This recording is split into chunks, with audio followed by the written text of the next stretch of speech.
काय झालं मणी?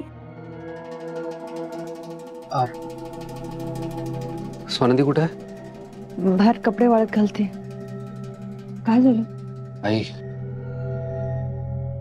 परिस्थिती आपल्याला वाटतं तेवढी सरळ नाही आहे. म्हणजे स्वानंदीचं बाळ हिरावून घेतल्यापासून स्वानंदी सतत त्या दुपट्यासोबत राहते, त्याच्याशी बोलते, त्या दुपट्याला कवटाळून बसते. मी आता मानसशास्त्रज्ञांच्या मुलाखती बघत होतो, त्यात त्यांचं असं म्हणणं आहे की एखाद्या व्यक्तीपासून एखादी व्यक्ती लांब गेली तर ती व्यक्ती पहिल्या व्यक्तीच्या मनात घर करून राहते, त्यांच्या आठवणीमध्ये एखाद्या वस्तूमध्ये अडकून पडतात. स्वानंदीचंही तेच झालंय.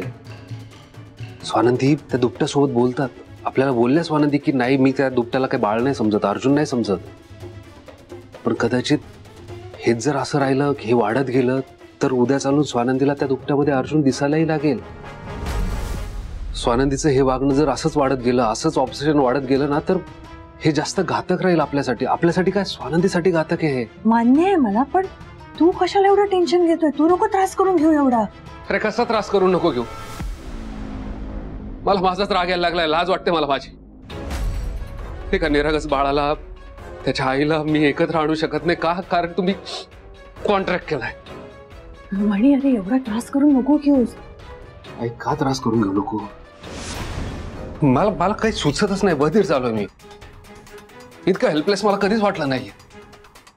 एक नवरा म्हणून फेल झालोच आहे आणि बाप म्हणूनही फेल झालोय मी. त्या कॉन्ट्रॅक्टमुळे आई आणि बाळाची जी ताटातूट झाली ना, त्याला जबाबदार मी आहे. मणी सर, काय बोलताय तुम्ही?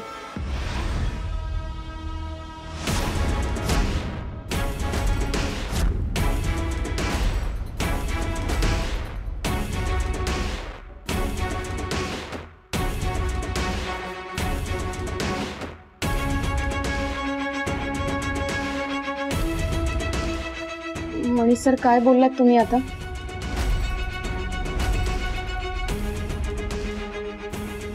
कुठल्या जबाबदारीबद्दल बोलत होता? स्वानंदी, मी मणी सर, आपल्यासोबत हल्ली जे काय घडतंय ना, त्यासाठी तुम्ही जबाबदार नाही आहात.